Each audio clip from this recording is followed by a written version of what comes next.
Mitford হাসপাতালের সামনে ভাঙাড়ি ব্যবসায়ী লালচাঁদ ওরফে সুহাগ হত্যাকাণ্ডকে রাজনৈতিক দুরভিসন্ধি বাস্তবায়নে ব্যবহার করা হচ্ছে বলে অভিযোগ করেছে বিএনপি।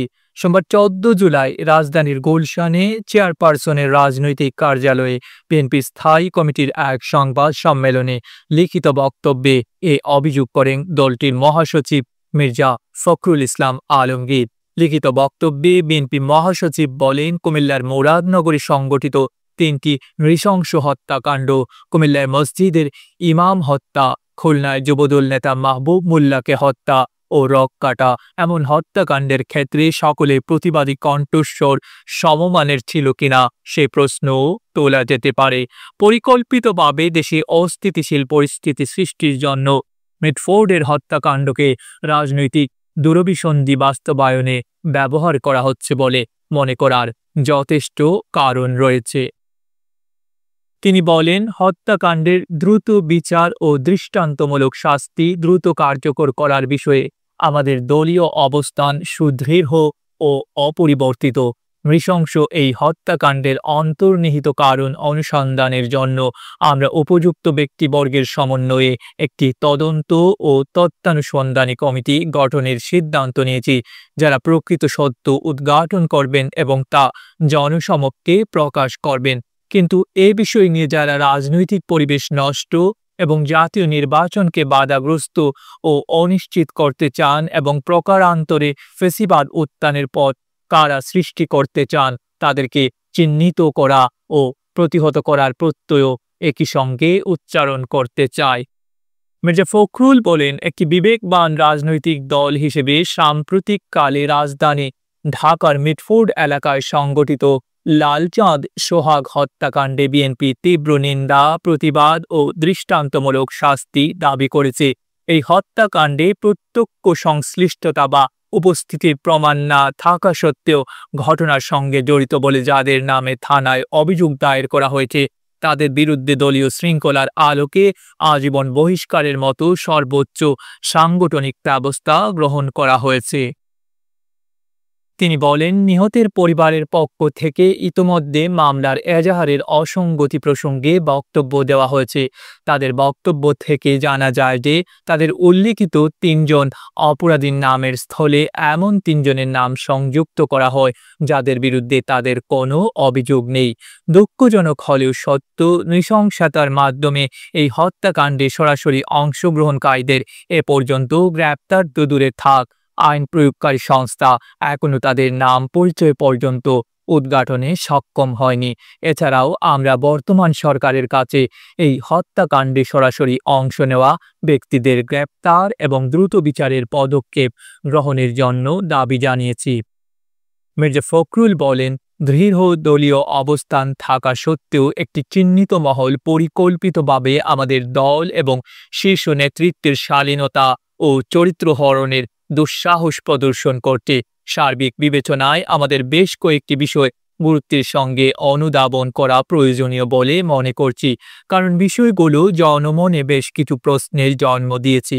এই হত্যাকাণ্ডের ঘটনা কোনো রাজনৈতিক স্বার্থসিদ্ধির জন্য ব্যবহার হচ্ছে কিনা এবং এর মাধ্যমে আসন্ন জাতীয় নির্বাচনের পরিবেশকে বিঘ্নিত করার জন্য বিশেষ কোনো মহলের প্ররোচনায় এই ধরনের ঘটনাকে অজুহাত হিসেবে ব্যবহার করা হচ্ছে বলে সন্দেহ করার যথেষ্ট অবকাশ রয়েছে। তিনি বলেন, প্রকাশ্য দিবালোকে অসংখ্য মানুষের সামনে আইন প্রয়োগকারী সংস্থার নিকটবর্তী অবস্থান থাকা সত্ত্বেও এইরূপ ঘটনার কোনো প্রতিরোধ না হওয়ায় পুরো ঘটনাটি সম্পর্কে জনমনে প্রশ্ন সৃষ্টির যথেষ্ট কারণ রয়েছে। জনসম্মুখে এইরূপ হত্যাকাণ্ডের প্রতিবাদ এবং প্রতিরোধ ছাড়া বিনা বাধায় ভিডিও ধারণ যুক্তিসঙ্গতভাবেই অনেক প্রশ্নের জন্ম দেয়। পুলিশের বক্তব্য থেকে জানা যায়, গ্রেপ্তারদের জিজ্ঞাসাবাদে এই ঘটনার সঙ্গে সংশ্লিষ্টদের রাজনৈতিক পরিচয় সম্পর্কে কোনো তথ্য উদ্ঘাটন হয়নি। মির্জা ফখরুল ইসলাম আলমগীর বলেন, মাত্র গুটি কয়েক সন্ত্রাসী দ্বারা প্রকাশ্যে এমন হত্যাকাণ্ড সংগঠিত হয় মাত্র ১ বছর আগে সংগঠিত জুলাই গণ অভ্যুত্থানের চেতনার সম্পূর্ণ বিপরীতে পুনরায় আইনের শাসন ধ্বংসের ষড়যন্ত্র বলে বিবেচিত হতেই পারে। সরকার পরিচালনার দায়িত্বে না থাকা সত্ত্বেও বিশেষ একটি রাজনৈতিক দল ও তার প্রধান নেতৃত্বকে দায়ী করে বিক্ষোভ মিছিলের আয়োজন এবং অশ্লীল ভাষা প্রয়োগ রাজনৈতিক সংস্কৃতিকে আবারও সেই ফেসিবাদের যুগে আমাদের ফিরিয়ে নিয়ে যাচ্ছে কিনা এমন প্রশ্ন উঠতেই পারে। তিনি বলেন, দেশে সুস্থ ধারা রাজনীতি প্রতিষ্ঠার গণ আকাঙ্ক্ষার বিপরীতে পরিকল্পিত অপপ্রচার, অশ্লীল স্লোগানের মাধ্যমে আবার ফেসিস্ট হাসিনা ও আওয়ামী লীগের কণ্ঠস্বরে প্রতিধ্বনি শোনা যাচ্ছে। পূর্ব পরিকল্পিতভাবে ৯ জুলাইয়ের ঘটনা ১১ জুলাই শুক্রবার জুমার নামাজের পর সবচেয়ে প্রাইম টাইমে ইন্টারনেটে ছড়ানো শুরু হয়। পরিকল্পিতভাবে নির্দিষ্ট কিছু সোশ্যাল মিডিয়া আইডি ও পেজ থেকে আগে থেকেই তৈরি করে রাখা ফটোকার্ডগুলো অনলাইনে ছড়ানো শুরু হয়। এ থেকে প্রতীয়মান হয় যে অনলাইনে ভুয়া তথ্য প্রচারের ক্যাম্পেইন শুরুর আগে থেকেই অপপ্রচার সামগ্রী তৈরি করে রাখা হয়েছিল। মির্জা ফখরুল বলেন, অপরাধীর জন্য কোনো অনুকম্পার সুযোগ যেমন নেই, তেমনি পক্ষ অবলম্বনের প্রশ্নই ওঠে না।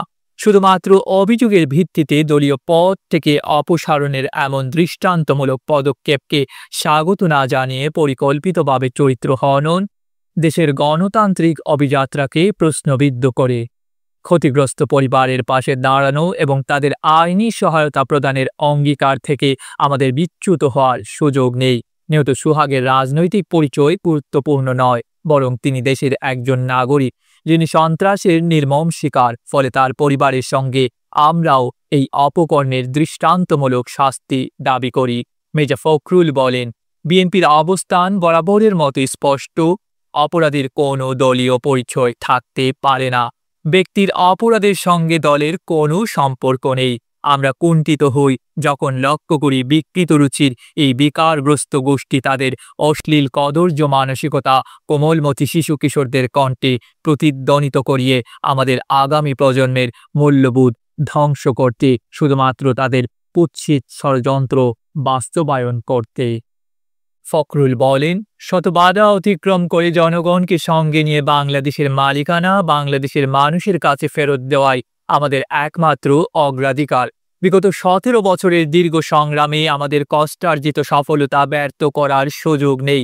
সুপরিকল্পিতভাবে দেশের বৃহত্তম ও জনপ্রিয় দলের বিরুদ্ধে কুৎসারটনা ও উদ্দেশ্যপ্রণোদিতভাবে দলের শীর্ষ নেতা, যিনি শুধু একজন ব্যক্তি নন, যিনি দীর্ঘ ১.৫ যুগ ধরে পরিচালিত স্বৈরাচার পতন আন্দোলনের প্রধান নেতা ও সাফল্যের কারিগর এবং গণ অভ্যুত্থানের প্রাণ পুরুষ, তার বিরুদ্ধে প্রকাশ্যে অশ্লীল ও কুরুচিপূর্ণ এমন বক্তব্য প্রদানের বিরুদ্ধে আমরা তীব্র প্রতিবাদ, নিন্দা ও ঘৃণা প্রকাশ করছি। তিনি আরও বলেন, দেশে গণতন্ত্র পুনরায় প্রতিষ্ঠার প্রত্যয়ী ঐক্যবদ্ধ জাতিকে বিভক্ত করার ষড়যন্ত্রকারীদের মুখোশ আজ উন্মোচিত। এই অপরাজনীতি প্রতিহত করার ক্ষেত্রে সরকারের উদাসীনতার প্রতি আমরা তীব্র ক্ষোভ প্রকাশ করছি। আমরা দৃঢ়ভাবে আশা করি, দেশে বিদ্যমান রাজনৈতিক পরিস্থিতি অবনতির ভয়াবহ পরিণাম সম্পর্কে দায়িত্বশীল সকল রাজনৈতিক দল সচেতন হবে।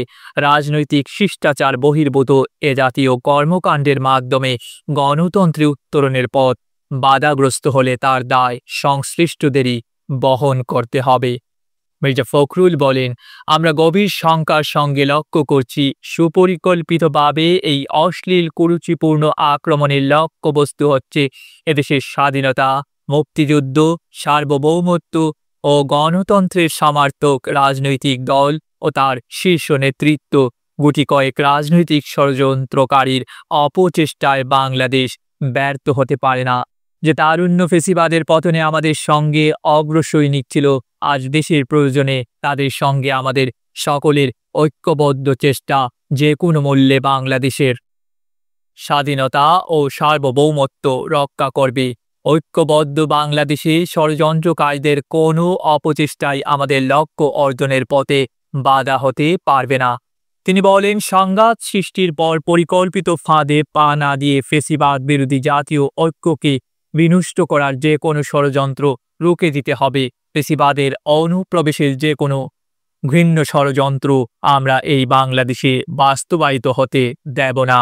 সকল গণতান্ত্রিক শক্তির ঐক্যবদ্ধ অবস্থানকে সঙ্গে নিয়ে এদেশে প্রকৃত গণতন্ত্র প্রতিষ্ঠায় সংকল্পে আমরা বরাবরের মতোই প্রতিজ্ঞাবদ্ধ পতিত স্বৈরাচার আর কাপুরুষ ষড়যন্ত্রকারীদের মিলিত অপচেষ্টা, সুষ্ঠু নির্বাচন ও গণতন্ত্র পুনরায় প্রতিষ্ঠা ও আগামীর বাংলাদেশ গড়ার পথে যদি কোনো বাধা হয়ে আসে তবে সেটা আমরা ঐক্যবদ্ধ গণতান্ত্রিক শক্তির মাধ্যমে প্রতিহত করব ইনশাআল্লাহ।